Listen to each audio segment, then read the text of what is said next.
Você confia totalmente na sua família, até descobrir que tudo não passava de uma mentira. No vídeo de hoje, vou contar como meus próprios pais pegaram empréstimos no meu nome, sem eu saber, para bancar o estilo de vida do meu irmão mimado. Dívidas enormes, traição familiar e uma batalha por justiça que mudou minha vida para sempre. Fique comigo e veja como enfrentei essa situação chocante e recuperei minha dignidade. Eles usaram meu nome para pegar diversos empréstimos para dar ao meu irmão mimado, então fiz minha vingança. Desde que me entendo por gente, sempre tive um senso muito claro de justiça. Mas a vida, com suas curvas inesperadas, decidiu testar essa percepção de maneira brutal.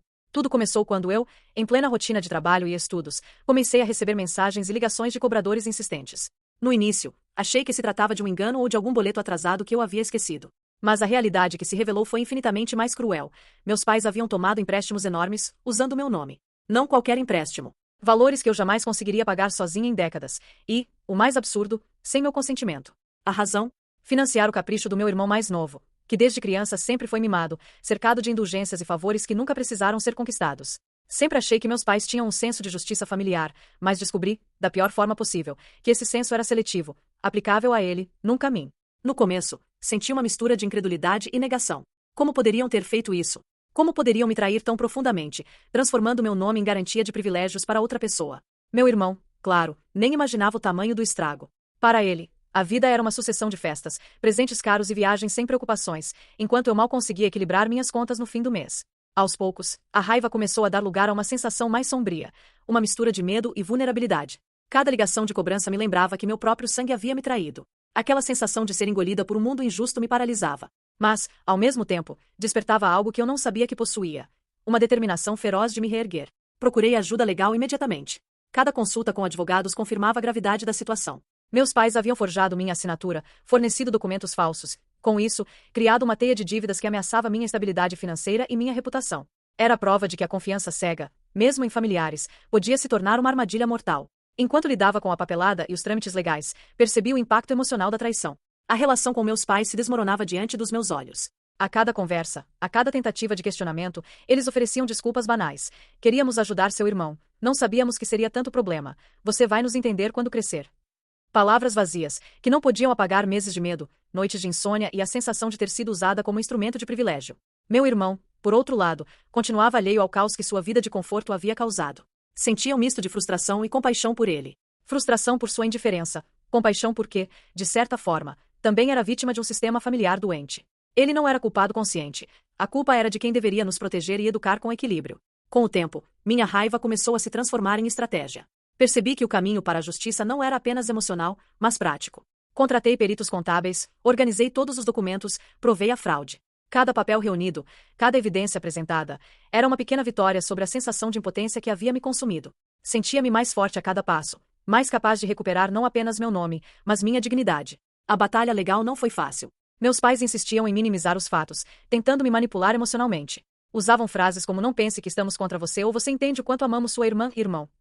Uma tentativa óbvia de virar o jogo. Mas eu não caí na armadilha.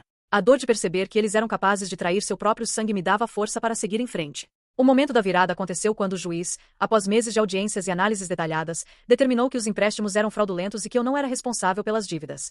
Aquilo foi como respirar pela primeira vez depois de um longo mergulho no oceano. A sensação de alívio era acompanhada de um misto de incredulidade e tristeza.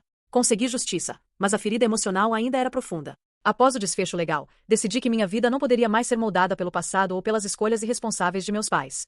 Comecei a traçar novos planos financeiros, investir em projetos próprios e fortalecer minha independência. Cada vitória, por menor que fosse, servia como lembrete de que eu não era mais vítima. Eu era protagonista da minha própria história. O relacionamento com meu irmão mudou também. Embora ele não tivesse contribuído diretamente para a fraude, percebi que precisava se conscientizar sobre suas responsabilidades e privilégios. A vida dele poderia continuar luxuosa, mas eu estabeleci limites claros.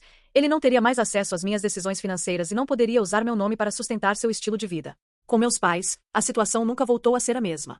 A confiança havia sido quebrada irremediavelmente, e qualquer tentativa de reparação afetiva parecia insuficiente.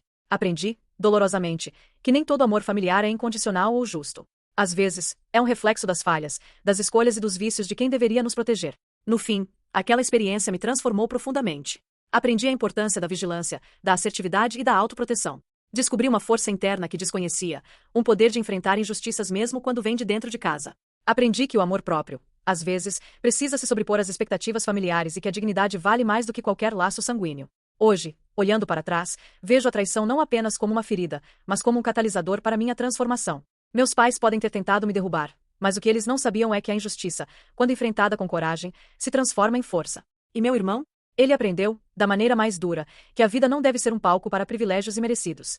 A história de ter meus pais usando meu nome para financiar o mimado de minha família não é apenas sobre dinheiro.